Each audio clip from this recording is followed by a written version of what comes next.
Hi everybody. In this video I'm going to talk about the mean value theorem and then do an example. So, all right, here we have a picture of a function f, and f is defined on a closed interval, which means an interval that includes its endpoints. So our interval is from a to b. So we're going to say f is continuous over a to b, which means there's no places where you pick up your pencil when you draw it. That's what continuous means. And then it's differentiable between a and b, not including the endpoints. And one way to think of that is that at every point, a tangent line exists. That's what we can say differentiable means. One way to say that. Okay. And, well, a non-vertical tangent line exists. Okay. So that's our setup. That's our hypothesis. Then I haven't written down the conclusion yet. The conclusion is this part. Then there exists all this stuff. One number c, at least one number c, where c is between a and b, such that, and I didn't say such that, I haven't said what the such that is. Okay, so let me explain this through this drawing. I'm not going to give a proof, but I'm going to explain it through this drawing. What's going on is that you have a curve, and it has endpoints as shown.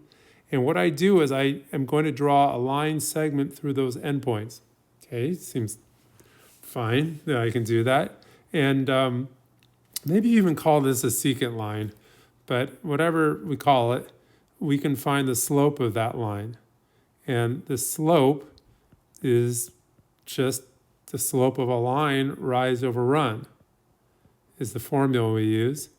And now I'm going to put that in context of the endpoints that we have here.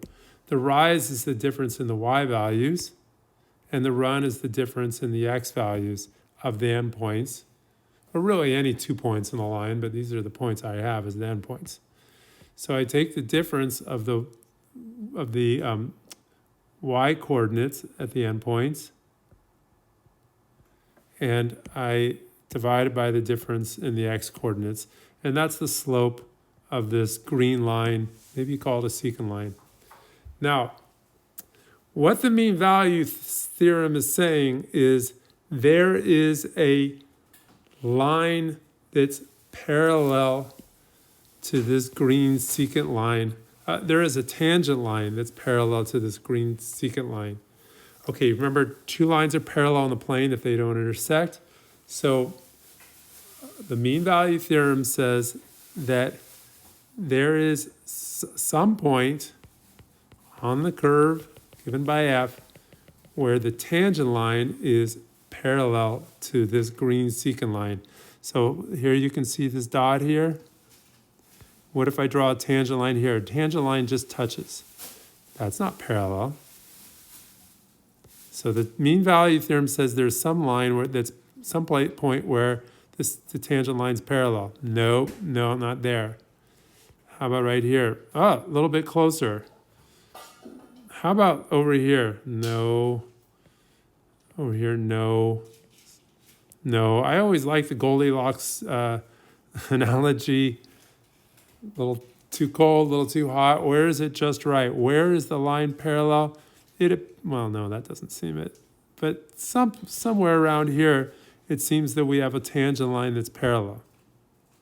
Okay, in the mean value theorem, all it's saying is that such a line exists, such a tangent line exists. Actually, if I want to get a really good one, I should just duplicate this and put it over here. But somewhere along the way, there's a tangent line that is parallel. Alrighty? And we found it, I guess. I mean, looks like that's it. So, oh, darn it. So, oh, what's going on here with my little picture? Okay. So we have a tangent line that's parallel. And we're saying that this tangent line is parallel at a point, and we're going to label that just in this particular, the book I'm using, OpenStax. The letter is pretty common for a lot of American textbooks to say that point C, or the number between A and B is C. So there's some place where the tangent line is parallel. So this is a tangent line, and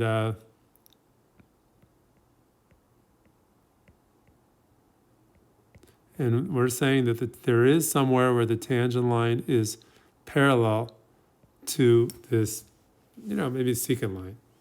Okay, so what I can do is I can express this, in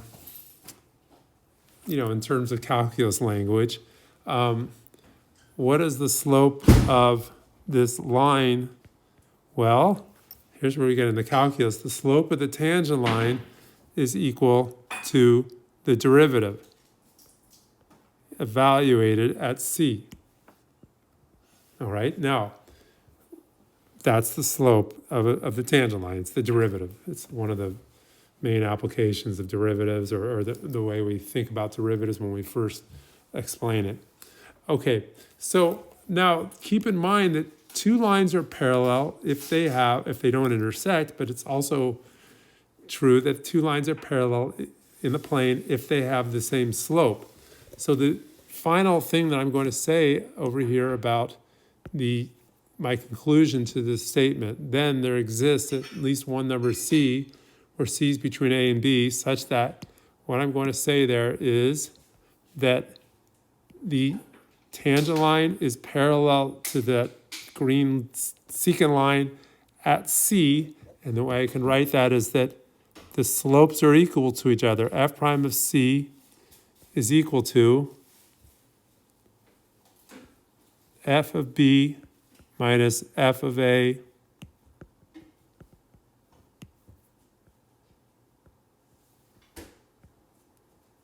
over B minus A.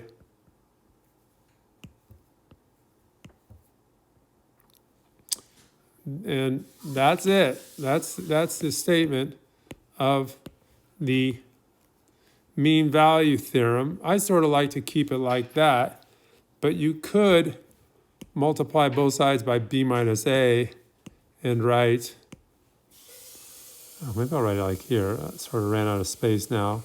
That is F prime of C, B minus A equals F of B minus F of A. So if you see that formulation, or that it's the same, right? You just clear the fraction. So there's, that's just another way to write it. So, oops. Okay, well, I sort of feel, I was going to do an example, but I think I should just leave that for another video. But I think I'll just stop there and do an example. But that explains, I'm not saying it explains well, but it does explain what's going on with this mean value theorem. But the thing is let's just maybe make this bolder or something, our function f. So make it clear that f is this purple one right there. That's our curve given by the function f, and then we have a green secant line and a sort of a pink tangent line. They're parallel. Okay, so that's all. Thanks.